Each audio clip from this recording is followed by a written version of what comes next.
الحمد لله وكفى وسلام على عباده الذين اصطفى. نبی کریم صلی اللہ علیہ وسلم اپنے صحابہ کرام کو ان کے طلب کرنے پر اور طلب کرنے کے بغیر بھی وصیت فرمایا کرتے تھے. امت کی خوش نصیبی کہ وہ وصیت قیامت تک کے لیے اللہ مالک نے محفوظ کر دی.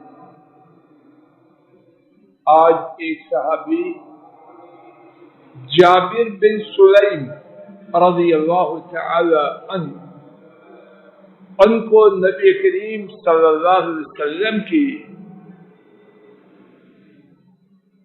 ان کی فرمائش پر طلب کی ہوئی 4 وصیتیں، 4 نصیحتیں سنتے ہیں. امام ابو داؤد رحمہ اللہ نے اس حدیث کو روایت کی اور حدیث کے سیاق سے یہ معلوم ہوتا ہے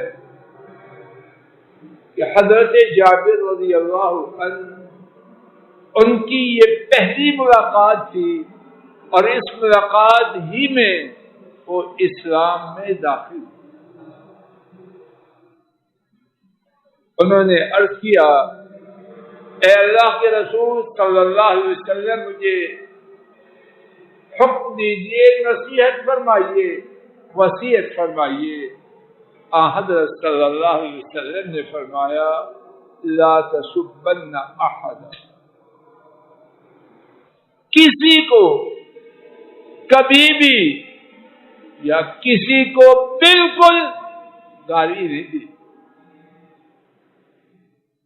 لمبی چوڑی نصیحت ہے یہ 2 وقت، 3-4 وقت.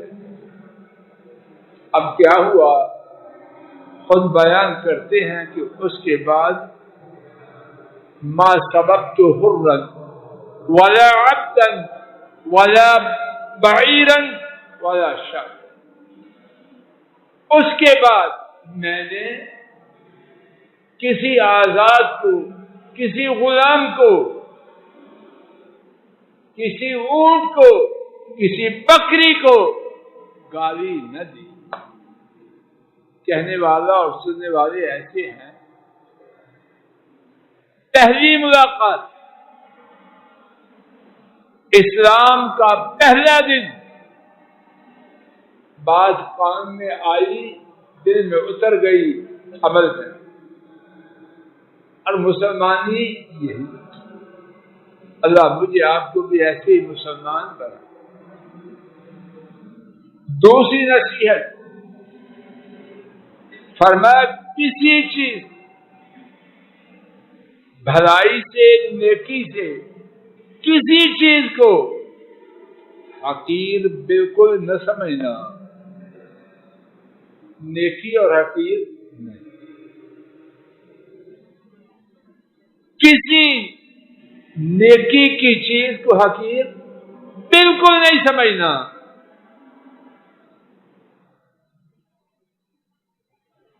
یہاں تک کہ تمہاری بھائی سے ملاقات ہو تو چہرہ کھلا کر کے اس سے ملنا، فرمایا یہ بھی نیکی.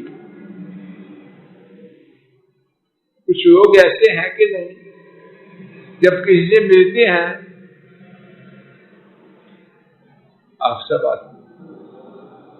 آتے ذرا آپ کو کی طرف اور سمجھتے ہیں کہ یہ اس سے پرسنالٹی بنتی ہے، خوف بنتی ہے. لعنت ہے. انسانیت ہے. جس سے اسلام لے رہا وہ کون ہے؟ تو سونے کا بنا ہوا، وہ مٹی کا بنا ہوا. تو کیا ہے؟ جہاں سے تو آیا ہے وہاں سے وہ آیا ہے.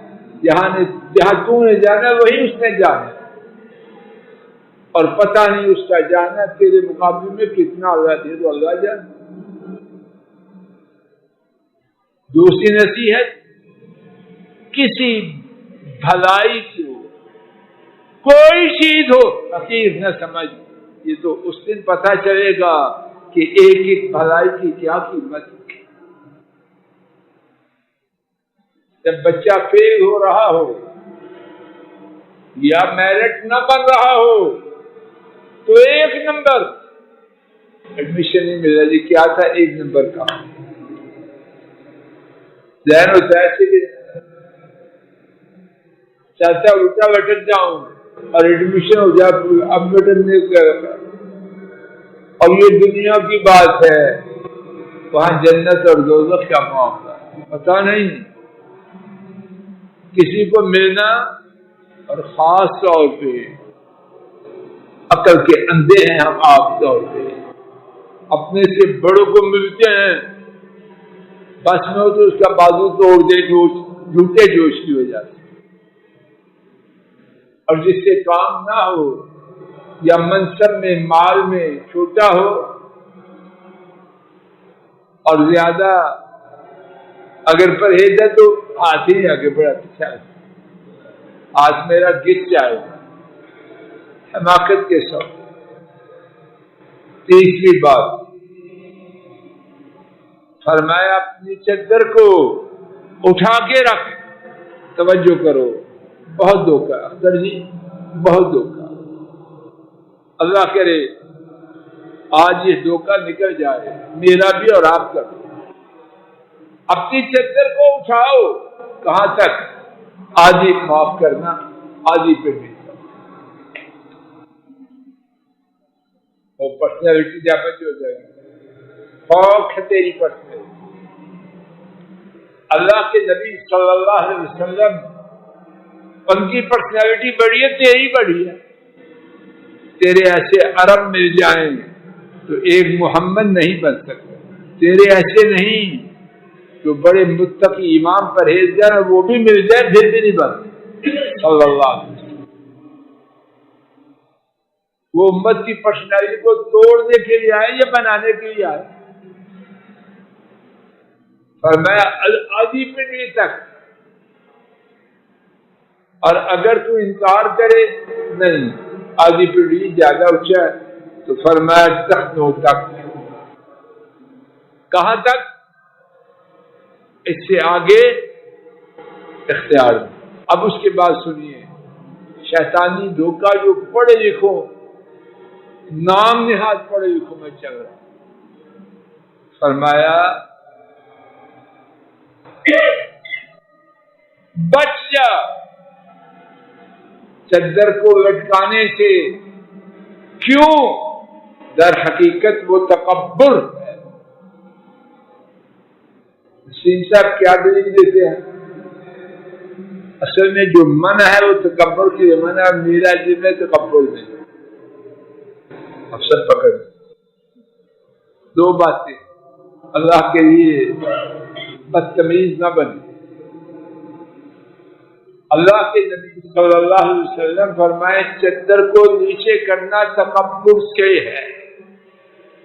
اب کوئی بکے کہ میں تکبر سے نیچے نہیں کرتا، یہ دونوں باتیں کنٹراڈکشن ہے کوئی؟ فضل صاحب فیروز دونوں باتیں ایک دوسرے پہ الٹ ہیں کہ نہیں؟ وہ فرمائیں کہ چادر کو نیچے کرنا تکبر سے ہے۔ اب کوئی کہے کہ میں تکبر سے نہیں کرتا تو کس کی بات کی نفی کر رہا؟ سلیم صاحب سمجھ نہیں آ رہے؟ چودھری صاحب نفی کر رہا کہ نہیں؟ اگر کوئی باپ کوئی بات کہے اور بیٹا یا پوتا کہ نہیں، تو اگر باپ باغیرت ہے کیا چاہے گا؟ کاش کہ تو میرے گھر پیدا ہی نہ ہو۔ مائیں ماں سے آگے کون ہو کہتے تو جم گئی۔ یہ جملہ مائیں نافرمان اولاد کے بارے میں بولتے ہیں کہ میں اتری جنگی تھا، ماں کا یا باپ کا حق زیادہ یا محمد کریم صلی اللہ علیہ وسلم کا؟ اور باپ اور ماں سارے احترام کے باوجود ضروری نہیں ان کی ہر بات ٹھیک ہو، آئے دن غلط ہوتی ہے. بڑھاپے کے باوجود، تعلیم کے باوجود اولاد کی بات ٹھیک ہوتی ہے، لیکن ماں باپ پھر بھی برداشت نہیں کرتے. ان کے بارے میں اتنی بدتمیزی. وہ فرمائیں کہ چادر کا نیچے کرنا تکبر سے ہے، اور یہ کیا کہ میں تکبر سے نہیں کرتا، تو جھوٹا ہے، مدینے والے سچے. اور اس کے بعد فرمایا یقیناً اللہ تکبر کرنے والوں کو پیار نہیں کرتا. چوتھی اور آخری بات فرمایا اگر کوئی شخص تجھے گالی دے یا کوئی طعنہ دے جو تیرے بارے میں جانتا ہے وہ غلطی ہے، کمزوری ہے، اس کا طعنہ دے، تو جو غلطی تو اس میں جانتا ہے تو اس کا طعنہ نہ دے. کیا ہوگا؟ اس پر اس کا وبال ہوگا. اور دوسری روایت میں ہے تیرے لیے اجر ہو. اس نے طعنہ دیا اور تو چپ رہا، جواب میں تو نے طعنہ نہ دیا، اس پر وبال اور تیرے لیے اجر و ثواب. 4 باتوں کی نصیحت کی خلاصہ پھر سن لیجیے. نمبر 1، کسی کو گالی نہیں دے، انگلیاں نکالی یاد کر. نمبر 2، کسی بھلائی کو معمولی نہیں سمجھنا.